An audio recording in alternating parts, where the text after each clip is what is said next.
Fala, amigo da Nave Brasil, Lisandro, programa da diretoria do SNTPV. Vamos falar aqui sobre espírito negocial.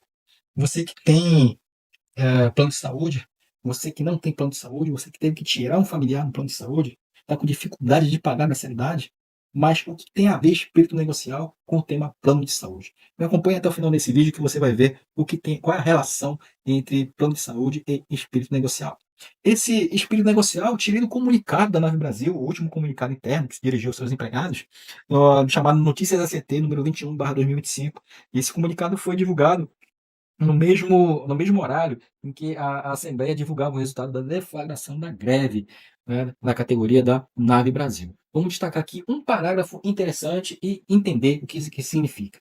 Para a Nave Brasil, tal movimento, embora fruto de livre vontade sindical, afronta o espírito negocial. Olha, se afronta o espírito negocial, para mim é legal. Que deve existir durante o processo de negociação do ACT 25 e 27. Ora, senhores, ela, além de dizer que é ilegal o processo democrático, dentro do que é conduzido da CNTPV, ela ainda quer misturar o assunto, que o motivo da greve não foi a negociação de um acordo futuro 25 e 27. O motivo da greve foi o não cumprimento de promessas do acordo antigo. Vamos continuar a leitura.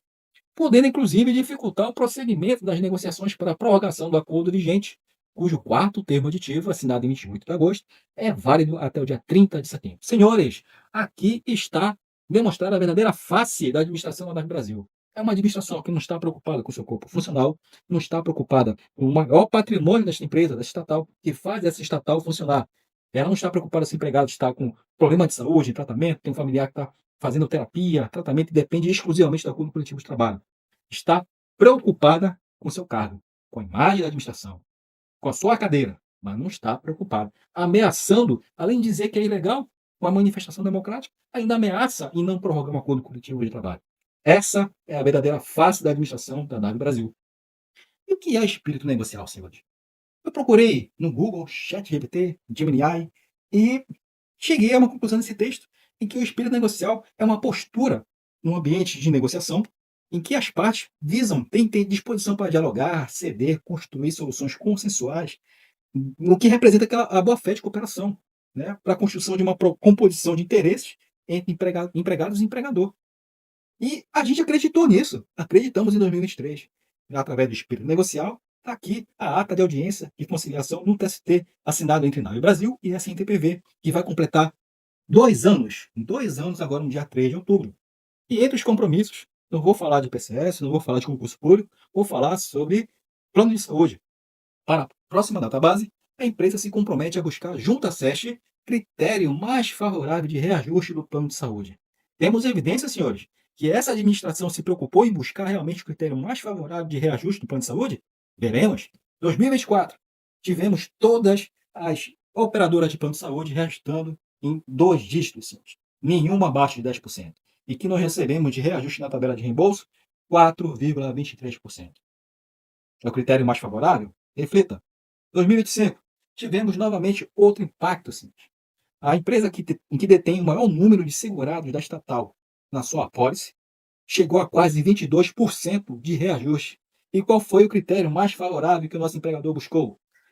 Um tal de INPC Saúde, 6,99%. É o que ela acredita ser o critério mais favorável. Lógico que essa proposta foi rejeitada em Assembleia Geral. E, senhores, além de não cumprir aquilo que foi prometido em ata de conciliação, a empresa deixou de cumprir aquilo que está em contrato, subrogado na cisão da Infraero com a Nave Brasil, que gerou a Nave Brasil. Uma dessas empresas que detém o maior número de empregados na pólice lançou em 2024 um tal de programa de fidelidade, em que ela concedia em 10 meses um programa de desconto escalonado para reter esse segurado na sua pólice, para evitar a evasão de segurados. E com isso, ela iniciava, né, a primeira parcela com 30% de desconto e finalizava na 10ª parcela com 2% de desconto. Interessante que nesse contrato tem uma cláusula de sigilo e confidencialidade, né? Não sei qual motivo, mas ela tinha nesse contrato aí esse sigilo e confidencialidade. Só que a Nave Brasil tinha conhecimento disso porque o sindicato avisou a Nave Brasil. Qual o impacto desse programa de fidelidade no reajuste, senhores? Isso teve impacto significativo porque o principal argumento das empresas para reajustar foi o critério da sinistralidade. Vamos relembrar o que é sinistralidade, senhores. Primeiro a gente tem que lembrar o que é prêmio, que é, que é a soma de todos os boletos que nós pagamos na apólice, se chama as receitas.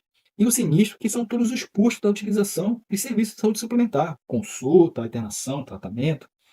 E a relação entre sinistralidade, despesa e receita é a sinistralidade.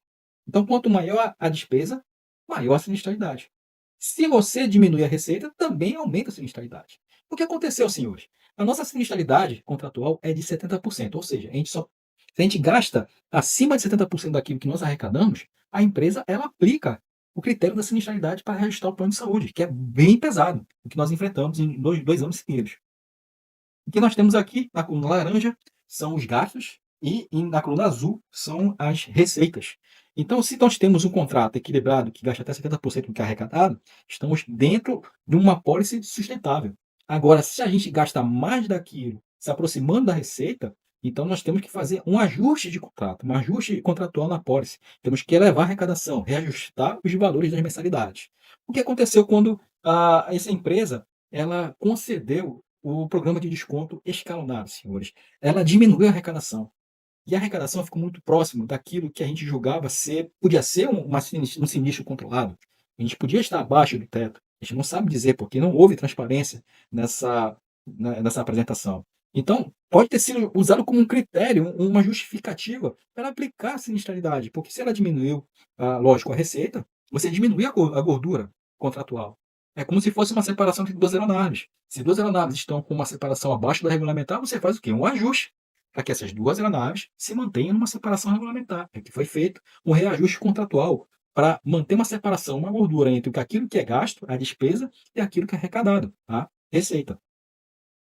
E o SNTPV questionou, enviamos um e-mail para a Comissão Paritária de Saúde, questionando quantos beneficiários foram ofertados essa proposta, quantos aderiram, qual o impacto desse programa de desconto no valor do prêmio, quais eram os índices de sinistralidade antes e depois da oferta do desconto, qual seria o ajuste contratual se não tivesse esse desconto escalonado. Senhores, isso foi uma pegadinha.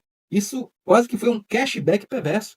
A empresa ofereceu desconto e deu a compensação em forma de reajuste, senhor. Quase 22%. E enviando o e-mail para a comissão paritária, quem respondeu foi o presidente do Comitê de Relações Institucionais, trazendo o assunto para o âmbito do comitê. E nessa que respondeu, assumiu o compromisso, ele disse que são questionamentos para serem levados para a credenciada, que inclusive podem ser direcionados à própria empresa credenciada. Ou seja, delegando a responsabilidade ao sindicato para questionar uma credenciada que não tem obrigação nenhuma de responder ao sindicato. E com isso, senhores, explicamos para eles a relação contratual. Quem tinha a responsabilidade era a Nave Brasil, porque ela subrogou um termo de referência. Ela tinha a responsabilidade, tem a responsabilidade de fiscalizar o cumprimento contratual.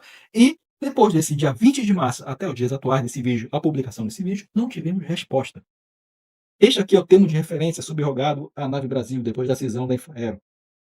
Obrigações da Infraero entende-se também agora, depois da subrogação, obrigações da Nave Brasil, e que tem aqui no seu item 21.11, acompanhar e fiscalizar a execução dos termos de acordo, adotando as providências necessárias para o seu fiel cumprimento.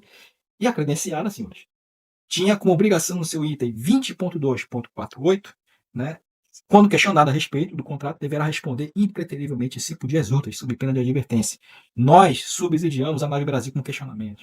Ela agiu passivamente, não levou questionamento à credenciada. Era a responsabilidade dela saber se esses quase 22% de reajuste eram justos ou não, se eram passíveis de contestação. Nada foi feito. Além de não cumprir aquilo que foi prometido em ata de conciliação no TST, ela agiu passivamente quando foi aplicado os reajustes dos planos de saúde.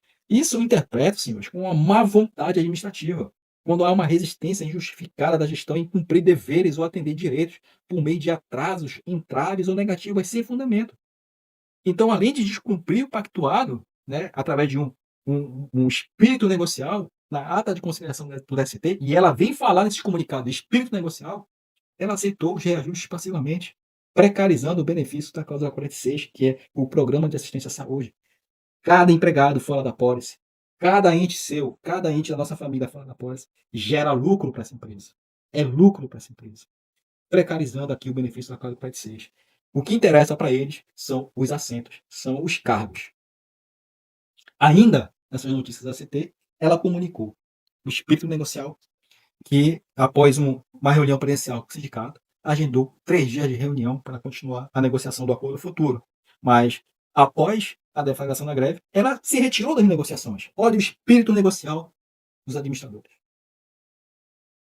Se retirou da negociação. E ainda chama os empregados, a sua categoria, seu maior patrimônio, de mentiroso perante a sociedade, marginalizando a sua categoria, o seu corpo de empregados perante a sociedade.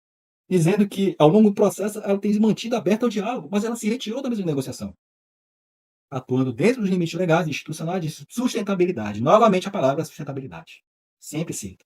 Sustentabilidade dessa empresa é pautada na insustentabilidade no seu corpo de empregados. E você, depois desse vídeo longo, tem dúvida se vai participar ou não da manifestação? É legítima, senhores. É por você, por sua família. Não é algo político apenas, não é mera manifestação política. É respeito por você, sua família, sua saúde. Nós, no sindicato, estamos lutando por transparência, respeito e justiça. Tua participação, colega, é fundamental. Tudo bem? Participe. Participe das manifestações. É legítimo.